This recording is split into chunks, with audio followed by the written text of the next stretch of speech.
Come back, this is your man, the Ultimate. Try to show you the timing of the Kia Sedona engine physics engine. You can see the timing right here, corresponding with the shape. See this here, see this here. Doesn't matter where you use it, marking the shape, just get it right here.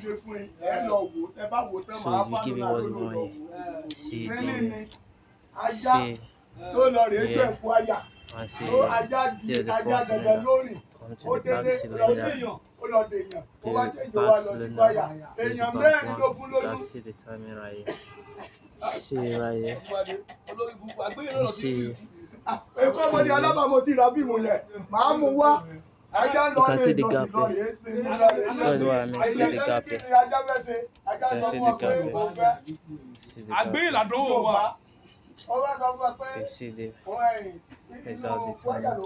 See here. Yeah. See here. For you to get the right time, decide to get it, but you need to turn the number one piston up.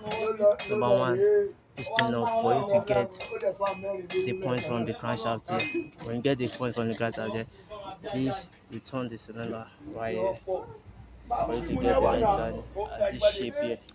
Exactly with this shape here. Exactly with this shape here. Exactly with this shape. If you don't get this shape right, you won't get your timing here properly. So you need to correspond with this cylinder shape here. With it here. You see this. There's gap here. There's gap here. Straight down to the crankshaft. You can see the point. This is the point here. Right here. I'll show you. This is the point here. You can see straight sheet. There's another one under here. Let me show you the one under. The camera is not clear enough to show what's going on.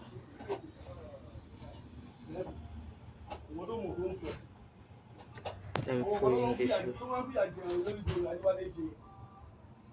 The other one is under here. You can see it there. Wait.